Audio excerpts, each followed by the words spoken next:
So, మనం నిన్న topic వచ్చేసి టారిఫ్స్. ఈరోజు వచ్చేసి మార్కెట్ టారిఫ్స్‌కి ఎందుకు రియాక్ట్ అవుతున్నాయి. సో, యూఎస్ఏనే టారిఫ్ అనౌన్స్ చేసింది. యూఎస్ మార్కెట్ ఎందుకు తగ్గుతాయి అండ్ ఎందుకు పెరుగుతాయి అన్నది మనకి కామన్ క్వెషన్. తెలిసిన వాళ్ళు స్కిప్ చేయండి. తెలియని వాళ్ళు వీడియో కంప్లీట్‌గా చూడండి. నేను లాస్ట్‌లో మీకు ఈజీగా అండర్‌స్టాండబుల్‌గా ఒక చిన్నది కూడా చెప్తా. So, USA importer. Okay. Tariffs impose చేసినప్పుడు కంపెనీస్‌కి ట్రేడ్ డీల్ కుదిరినప్పుడు మధ్యలో గవర్నమెంట్ ఇన్వాల్వ్ అయ్యి టారిఫ్స్ అనౌన్స్ చేసి ట్యాక్స్ తీసుకుంటుంది. సో, ఇక్కడ ఏంటంటే టారిఫ్స్ ఏం క్రియేట్ చేస్తదంటే అన్సర్టనిటీ క్రియేట్ చేస్తది. సో, ఇక్కడ అన్సర్టనిటీ కోర్టు మన స్ట్రైక్ డౌన్ చేయగానే అన్సర్టనిటీ కొంచెం తగ్గింది కాబట్టి క్లారిటీ వచ్చినప్పుడు ఏమవుతది అంటే మార్కెట్స్ యూజువల్లీ రిలీఫ్ ఫీల్ అయ్యి కొంచెం అప్వర్డ్ మూవ్‌మెంట్‌లో మూవ్ అవుతాయి. ఎందుకంటే సింపుల్ చూసుకోండి. టారిఫ్స్ అంటే కంపెనీకి ఎక్స్‌ట్రా కాస్ట్. గవర్నమెంట్‌కి ప్రాఫిట్ బట్ కంపెనీస్‌కి ఎక్స్‌ట్రా కాస్ట్.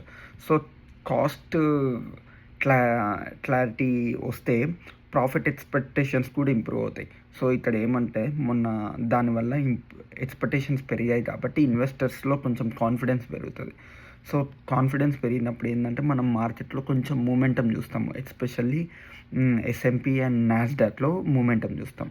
సో, కానీ రిమెంబర్ ఇది ఫైనల్ రిజల్యూషన్ అయితే కాదు. ఇది only just for time being only for 150 days. So, ఆ పాలసీ కొంచెం చేంజ్ అవ్వగానే మళ్ళీ మనం మార్కెట్‌లో అనేది చేంజెస్ చూస్తాము. ఇది ఓన్లీ జస్ట్ టెంపరవరీ కొన్ని రోజులకి మాత్రమే. సో, షార్ట్ టర్మ్‌లో మాత్రమే. అందుకే కొంచెమే మార్కెట్స్ పెరిగాయి. హెవీగా మనం మూమెంటమ్ చూడలేదు.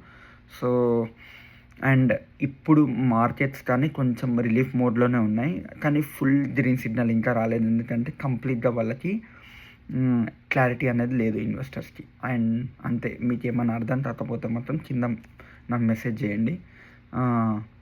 అండ్ సబ్స్క్రైబ్ చేసి లైక్ కొట్టి పెట్టుకోండి. ఇది నాకు కొంచెం ఎంకరేజ్‌మెంట్ అంతే. And thank you so much.